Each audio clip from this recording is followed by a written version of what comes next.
अगले 6 महीनों बाद उत्तर प्रदेश विधानसभा के चुनाव होने हैं। इन चुनावों से पहले भारतीय जनता पार्टी की राष्ट्रीय कमेटी घोषित हो गई है।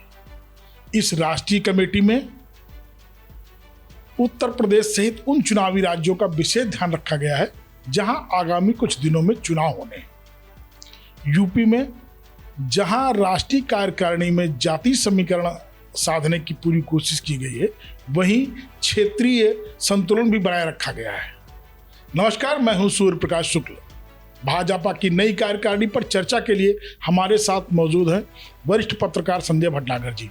मैं उन्हीं से पूछता हूं कि संजय जी, ये जो भाजपा की कार्यकारिणी आई, ये ऐसे समय आई है जब यूपी का चुनाव होना है, या अभी कहा जाए पंजाब में भी कुछ दिनों बाद चुनाव होना है, तो इन सब राज्यों को विशेष तवज्जो दी गई है इस कमेटी में। इसका क्या कारण मानते हैं आप? नहीं, एक तो वैसे भी कार्यकारिणी 7 महीने हो गए थे, आनी ही थी, और ये इससे बेहतर टाइम क्या होगा कि दो राज्यों में, दो राज्य क्या, अभी तो हम उत्तर प्रदेश की बात करेंगे, पंजाब थोड़ा सा बाद में है, लेकिन हाँ, उत्तर प्रदेश की उस पर पूरा ध्यान दिया गया है। 8 लोग कार्यकारिणी में उत्तर प्रदेश से लिए गए हैं और काफ़ी संतुलन बनाने की कोशिश की गई है, चाहे क्षेत्रीय हो चाहे जातीय हो, और वरिष्ठता के हिसाब से भी देखिए तो अनुभवी लोगों को लिया गया है। तो ये तो निश्चित यूपी का ध्यान रखा गया है इलेक्शन का इसमें। जी, इसमें एक नाम बड़ा चौंकाने वाला है, वो नाम स्मृति ईरानी का है। स्मृति ईरानी इस बार चुनाव हार भी चुकी हैं और पिछले कुछ दिनों से वो साइडलाइन जी बिल्कुल ये बिल्कुल माना जा रहा था कि उनका, लोग तो उनके पॉलिटिकल कैरियर पे भी प्रश्न चिन्ह लगा रहे थे कि अब है कि नहीं है, लेकिन ये तो निश्चित तौर पे उनका कमबैक है और बड़ा कमबैक है। और इसको मैं इसलिए देखता हूँ कि उत्तर प्रदेश में अब जो इलेक्शन आ रहे हैं और उसमें जो इलेक्शनरिंग होगी, उसमें कम से कम 2 महिला नेता जो हैं वो काफ़ी मुखर रहने वाले हैं। एक कांग्रेस की प्रियंका गांधी और आप डिम्पल यादव सपा की। तो मेरा ख्याल है, अच्छा, स्मृति ईरानी भी खासी वोकल लीडर हैं, तो मुझको लग रहा है कि ये फैक्टर भी ध्यान में रखा गया होगा कि 2 महिला नेत्री यहाँ रहेंगी, तो उनको काउंटर करने के लिए, नैरेटिव बनाने के लिए, तो इसलिए वैसे देखा जाए तो स्मृति ईरानी का चयन अच्छा है। 8 महासचिव बनाए गए हैं, उसमें से 2 महासचिव, एक हरीश द्विवेदी को राष्ट्रीय महासचिव बनाया गया है और स्मृति ईरानी का। स्मृति ईरानी की तरह हरीश द्विवेदी भी पिछले कुछ दिनों से साइडलाइन समझे जा रहे थे, लेकिन वरिष्ठ नेता हैं। और अगर आपको ध्यान होगा तो ये भी था कि प्रदेश अध्यक्ष के लिए भी उनका नाम कहीं ना कहीं चल रहा था, लेकिन वो नहीं हुए। फिर उसके बाद 7 महीने तो हो ही गए, और ये बात सही है कि 7 महीने में कोई उनके बारे में बहुत कुछ नहीं सुना गया, ना देखा गया, ना पढ़ा गया। तो इस हिसाब से ये उनका भी कमबैक है। कमबैक ना भी कहें, लेकिन ये है कि उनको एक अच्छी पोजीशन मिली है, और ऐसे समय पे मिली है जबकि उत्तर प्रदेश के चुनाव होने वाले हैं। इसके साथ ही कमेटी में कुछ नए नाम भी हैं, जैसे संगीता यादव का।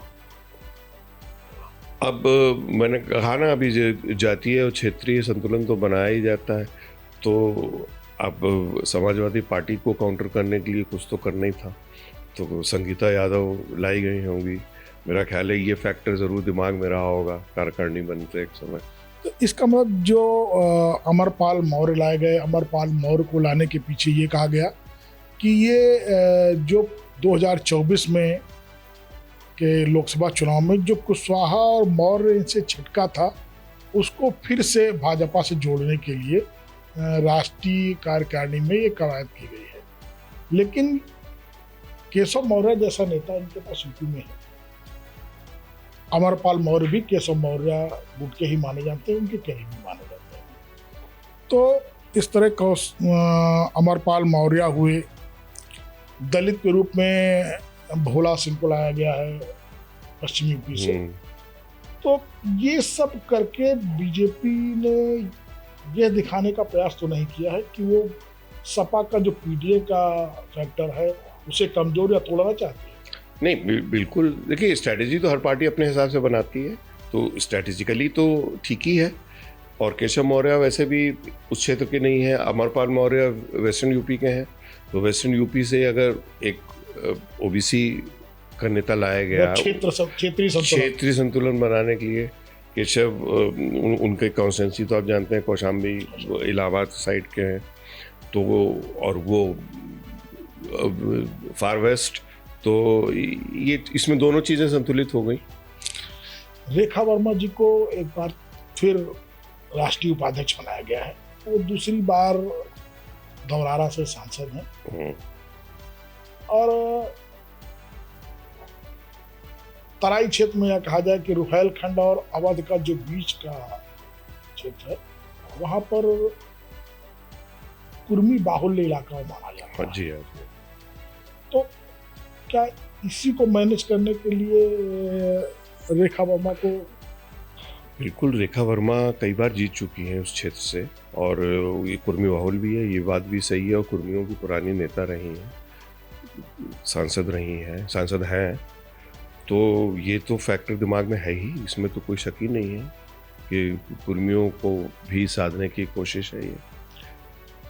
संजय जी, एक चीज थोड़ा इस पूरी कार्यकारिणी में जो यूपी को तवज्जो दी गई उसमें एक चीज बड़ा विस्मित सा करने वाली है।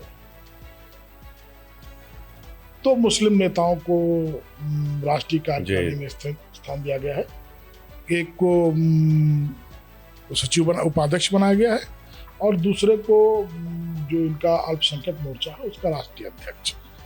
अल्पसंख्यक मोर्चा का जो राष्ट्रीय अध्यक्ष जिनको बनाया गया है कुंवर बासित अली साहब को, इनकी मुस्लिमों में पकड़ भी मानी जाती है, लेकिन जो पार्टी के सूत्रों का कहना है ये प्रयासरत उत्तर प्रदेश में अल्पसंख्यक मोर्चा का अध्यक्ष बनने के कर रहे थे, तो उनको राष्ट्रीय अध्यक्ष बना दिया गया, बड़ी उपाध्यक्ष राष्ट्रीय अध्यक्ष बनाया गया। हाँ, अल्पसंख्यक मोर्चा। तो इसके पीछे क्या होगा? जो प्रदेश में चाह रहा हो उसको राष्ट्र में उठा। देखिए, ये मेरे बहुत ज़्यादा समझ में आता नहीं है।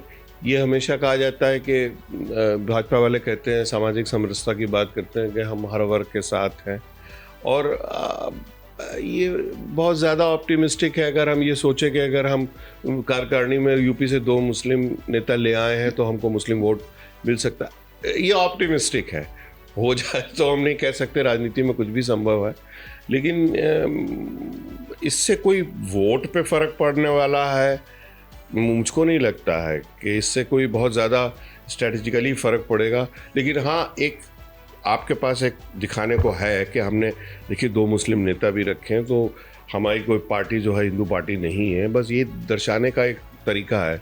अदरवाइज़ हाँ, ये बासित अली पुराने नेता हैं, इसमें कोई शक नहीं है, सब कुछ है, लेकिन ये इससे आप मुस्लिम वोट जीत लेंगे, मिल जाएंगे आपको, इसमें संदेह है।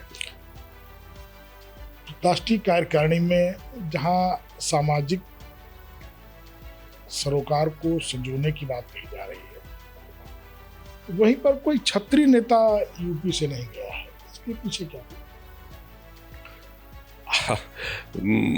ये एक हो सकता है कि इधर बहुत ब्राह्मणों की नाराज़गी भी समय समय पर सामने आती रही, और हमेशा ये कहा जाता रहा कि क्षत्रियों को बहुत ज़्यादा फेवर मिलता है उत्तर प्रदेश में।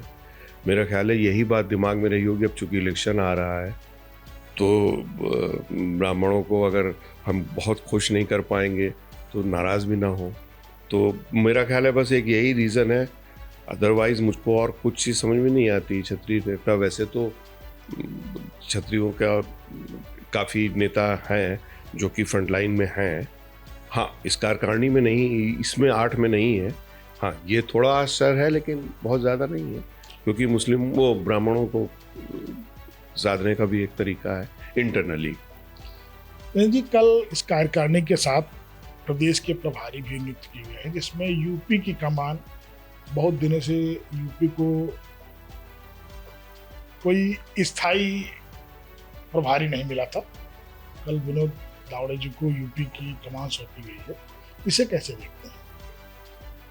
विनोद तावड़े जी यूपी से नहीं हैं और संगठन के बहुत अच्छे आदमी माने जाते हैं, बहुत अच्छे नेता माने जाते बिहार हैं। चुनाव में प्रभारी थे वो। बिहार चुनाव में प्रभारी थे और वहाँ जो हुआ, मेरा ख्याल है वो सफलता भी काउंट की होगी। और दूसरे ये कि एक सुदूर राज्य से अगर नेता ले आए तो जो इंटरनल कॉन्फ्लिक्ट्स हैं उसको भी देखा जा सकता पिछले है। कुछ दिनों पे अगर भाजपा की उस पर नजर डालें तो संजय दावड़े जी यूपी भाजपा की राजनीति में सक्रिय दिखाई पड़ रहे हैं। हाँ, बिल्कुल सही बात है, ये सही बात है। और ये चूंकि पूरी हिंदी बेल्ट है और बिहार में वो थे, और ये एक रीज़न भी रहा होगा, बिहार सटा हुआ राज्य है उत्तर प्रदेश का और ये काऊ बेल्ट कहलाती है, तो ये रीज़न ज़रूर रहा होगा। बिहार में उनका प्रदर्शन देखते हुए उनको यूपी का भी प्रभारी बनाया गया, ये निश्चित तौर पे ये एक फैक्टर रहा होगा। भाजपा की राष्ट्रीय कार्यकारिणी यूपी के चुनाव पर कितना असर डालती है, ये तो आने वाला समय बताएगा। फिलहाल आप देखते रहिए Bharat buzz live. Bharat buzz live, हर खबर में भारत।